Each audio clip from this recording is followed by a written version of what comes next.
Hello and welcome to Barb Talks. Today we're going to make some pottage.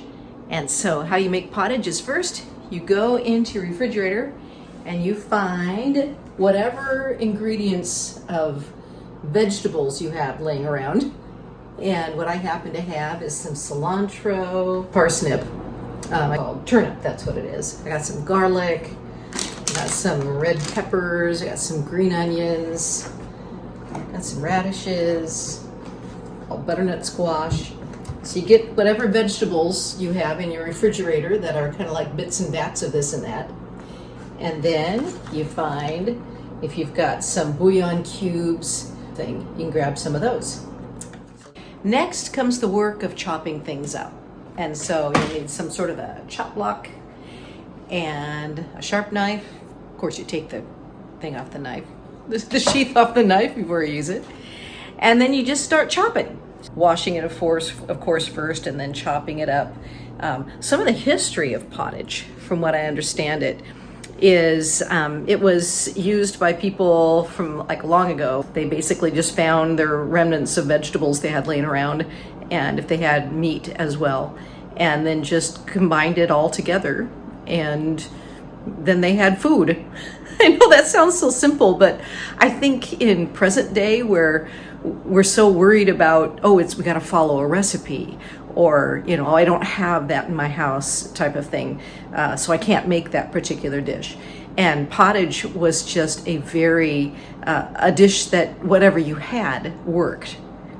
Of course, you also have to add some herbs and spices and type of stuff to taste, so that, of course, adds the end flavor to your pottage. The next step to making pottage is to saute the onion, garlic, leeks, whatever type of vegetable that you have that is of that family.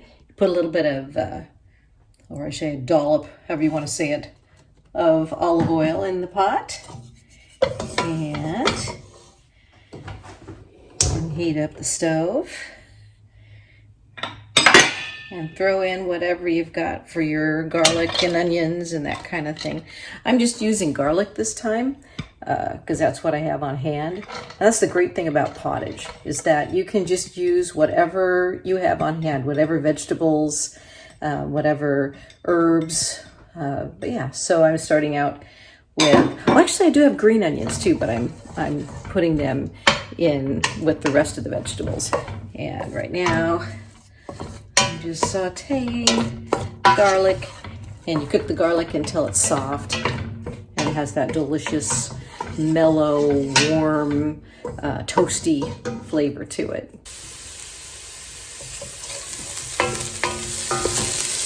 I love that sound.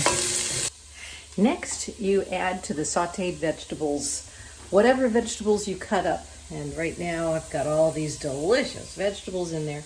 Let's see if I can doing all this one-handed. This is my first time ever doing a cooking video, so forgive me for all the awkwardness here. I want to give it a shot. See if I can do it. So there you go. One-handed pouring in the vegetables into the cooking pot. So now we just kind of mix it around in here, saute it a little bit more with the oil in there, and then we're going to add some water and boil it, and then add a bouillon cube. So I use the garden veggie, but you can use a chicken bouillon cube if you want to. Let's find some water around here. Aha! I do have water. How much water, you ask? As much as you want. So whatever you think will fill up the vegetables. Oh, listen to that. Yeah. So we just pour the water in until there's a whole bunch in there so the vegetables can get soft. And that looks about good.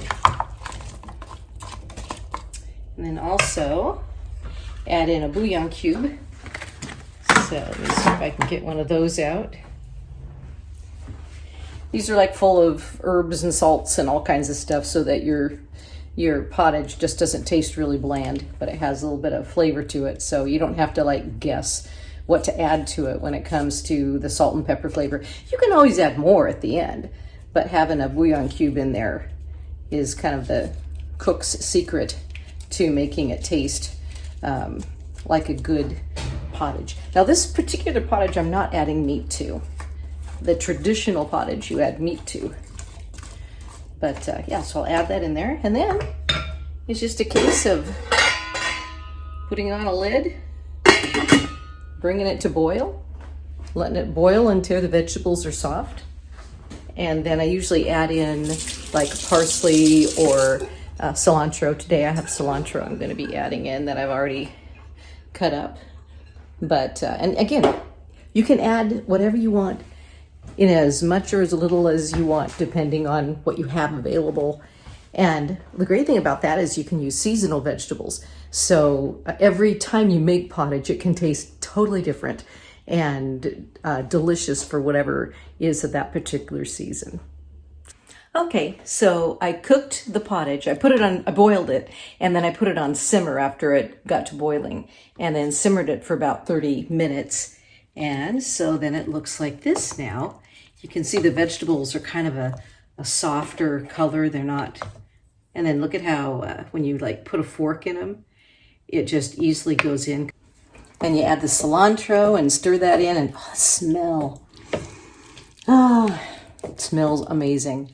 In traditional pottage, you'd leave it in the chunky vegetable form and also add in meat. But what we like to do in our family is we like to blend up the cooked vegetables in our Vitamix, and then it's more of a porridge for us. And we usually don't add meat to our pottage.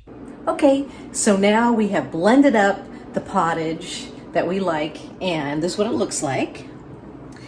And let's go ahead and give it a taste. Find out. Tastes pretty good. It does need a little bit of salt, I think. A little bit of added salt. But it has a real rich flavor, I think, from the butternut squash and from the roasted garlic. But again, it's excellent. Fills you full of vegetables, and it's just a good thing to have in the winter months and very easy to make with the ingredients you have on hand. So thanks for enjoying an introduction to pottage and for bearing with me on my very first video that shows cooking. And thank you for watching Barb Talks.